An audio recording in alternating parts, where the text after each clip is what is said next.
찾아가는 복지를 실현하기 위한 도봉구의 활기찬 행보가 이어지고 있습니다. 아동이 행복한 친화도시 조성과 관련한 민관 TFT 간담회가 열렸습니다. 쌍문일동 일대를 범죄 예방 디자인 적용을 통해 안전안심 마을로 만들기 위한 주민설명회를 개최했습니다. 자세한 내용은 잠시 후에 전해드리겠습니다. 안녕하십니까. TBS 도봉주간 뉴스입니다. 이번 주 주요 뉴스입니다. 주민센터의 공무원과 방문간호사가 주민들의 일상 속으로 들어가 생애 주기에 맞는 맞춤형 복지 서비스를 제공한다. 바로 7월 1일부터 전면 시행한 찾아가는 동주민센터의 이야기인데요. 지난 10일과 11일에는 마을 생태계 조성을 위한 설명회 및 워크숍과 희망동 마을 활력소 조성 주민 워크숍이 이어졌습니다.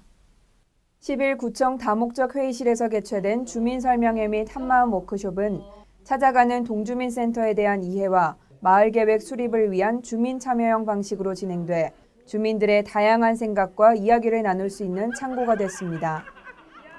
또한 11일 방학삼동 주민센터에서는 희망동 주민주도로 동청사의 공간 개선과 자율운영 및 관리 추진하기 위한 공간기획 3차 주민 워크숍이 개최됐습니다. 워크숍은 오는 9월까지 이어져 공간의 용도 및 프로그램 구상을 위한 다양한 의견들을 공유하고 수렴하는 과정을 통해 동주민센터의 주민자율 관리를 위한 방안을 수립하게 됩니다.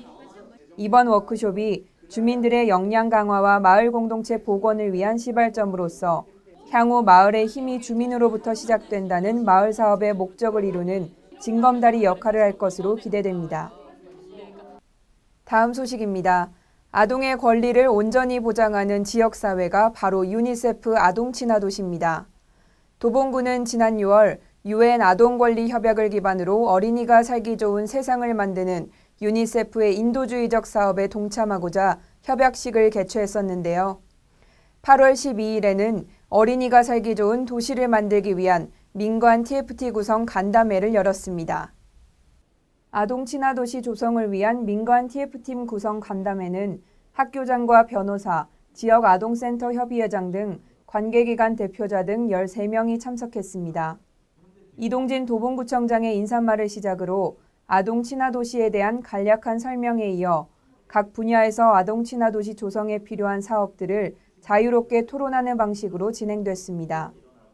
앞으로 민간 TF팀은 아동친화도시와 관련된 사업, 조례제정, 아동참여 확대 등의 역할을 담당해 어린이가 언제나 행복하고 안전하게 성장할 수 있도록 지원할 계획입니다. 다음 소식입니다. 도봉구는 올해 초 범죄 예방 디자인 안전안심 만들기 협약식을 개최하고 현장 실사를 통해 쌍문일동 일대를 선정했는데요.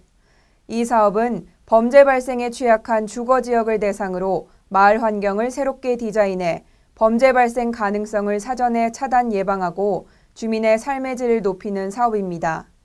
이에 도봉구가 쌍문일동 주민센터에서 범죄 예방 디자인을 적용한 안전안심 마을 만들기 주민설명회를 개최해 본격적인 사업 활동을 시작했습니다. 설명회는 사업 추진 계획을 설명하고 범죄 예방 디자인 마을 조성 사례 특강과 주민 참여 신청서 접수의 순서로 진행됐으며 특강에서는 범죄 예방 디자인 마을로 잘 알려진 마포구 염리동의 홍성택 공동체 대표가 주민이 참여한 실제 마을 조성 과정을 생생하게 소개했습니다. 이번 설명회에서 직접 디자인과 공동체 활동 등에 참여할 주민을 모집한 만큼 안전안심 마을은 주민들의 생각과 의견으로 만들어져 지역 주민들의 동참이 사업 성공에 결정적인 역할을 할 것으로 기대됩니다.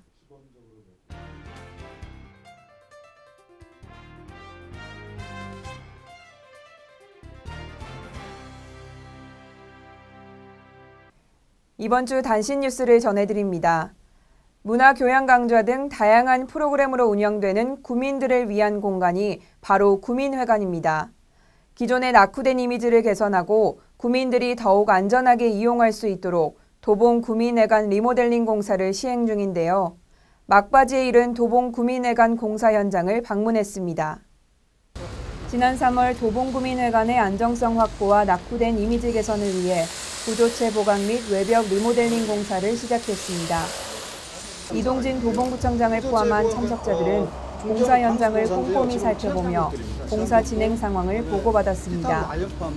도봉구민회관은 현재 87%의 공정률로 오는 8월 28일 리모델링 공사가 완료되며 9월 1일부터는 구민들의 이용이 가능합니다.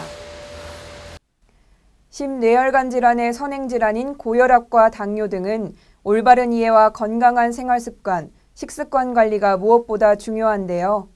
도봉구 보건소에서는 이에 대한 교육을 통해 예방관리의 중요성을 인지시키고 자발적인 건강관리 능력 향상에 기여하기 위한 지역주민 건강드림 강좌를 열었습니다. 만성질환 예방 건강교실은 1년간 월 1회 매달 다른 주제로 운영되는데요. 8월에는 스폰지 연구소에서 웃음 치료와 스트레스 관리에 대한 교육이 진행됐습니다. 강사님의 진행에 따라 서로를 칭찬하고 즐겁게 웃으며 웃음이 최고의 힐링법이 된다는 것을 몸소 보여줬습니다. 30세 이상 성인의 만성질환에 대해 점차 높은 유병률을 보이는 만큼 이번 강좌를 통해 지역 주민의 건강 생활 습관을 개선하고 선행질환의 효율적 관리 향상을 기대해 봅니다. 8월 12일은 1년 중 더위가 가장 심한 세절기 중 하나라는 말복이었습니다. 말복은 삼복지간에는 입술에 붙은 밥알도 무겁다는 속담이 있을 만큼 사소한 일조차 힘들게 느껴지는데요. 도봉서원 종합사회복지관에서는 더운 여름철 쉽게 지칠 수 있는 어르신들에게 든든한 보양국수를 대접했다고 합니다. 그 현장 함께 보시죠. 도봉서원 종합사회복지관에서는 100여 명의 도봉이동 저소득 어르신들에게 보양국수를 대접하며 무병장수를 기원했습니다. 2회째를 맞이한 추나추동은 관내 저소득 어르신들을 초청해 보양식으로 더운 여름을 건강하게 나기 위한 행사로 흥겨운 노래자랑도 더해져 더위를 잊고 즐거운 하루를 보낼 수 있었습니다. 8월 28일 금요일까지 도봉구 거주자로 재산세 연 20만 원 이하 납세자며 도시근로자 가구당 월평균 소득 이하인 구민을 대상으로 생활안전자금 융자 신청을 받습니다. 생활안정자금 융자 대상에 해당하는 구민은 가구당 연 2천만 원 이하의 자금을 연 3%의 이율로 2년 거치 2년 균등분할 상환하시면 됩니다. 대부 신청서 및 추천서와 생활안정자금 사용계획서, 소득재산 증빙서류 등을 지참해 신청하면 되며 자세한 내용은 일자리경제과로 문의 바랍니다. 오는 9월까지 전통시장과 소규모 상가 밀집지역 등의 주변 도로를 대상으로 불법 주정차 단속을 한시적 완화 운영합니다.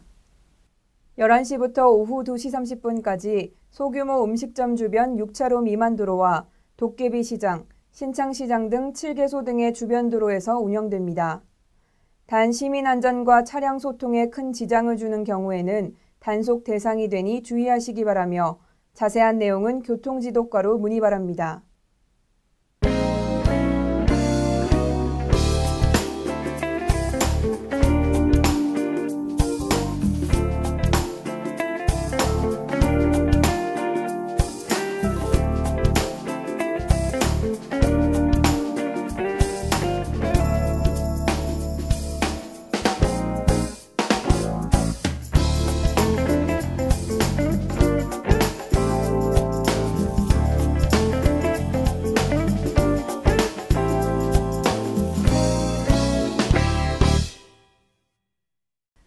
무더운 날이 계속되면서 시원한 물놀이를 즐기는 분들이 많을 텐데요. 하지만 물놀이 후유증으로 병원을 찾는 사람 또한 늘어났다고 합니다. 물놀이를 즐기다 보면 귀에 물이 들어가는 경험을 한 번쯤은 하게 되는데요.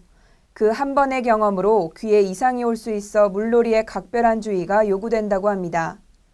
귀에 들어간 물을 빼내려고 면봉을 잘못 사용하면 급성 외이도염을 유발할 수 있다고 하는데요. 오히려 세균이 들어가 염증을 일으킨다고 하니 귀에 물이 들어가면 한쪽으로 기울여 톡톡 털어주거나 시원한 바람으로 잘 말려주면 된다고 하니 참고하시기 바랍니다.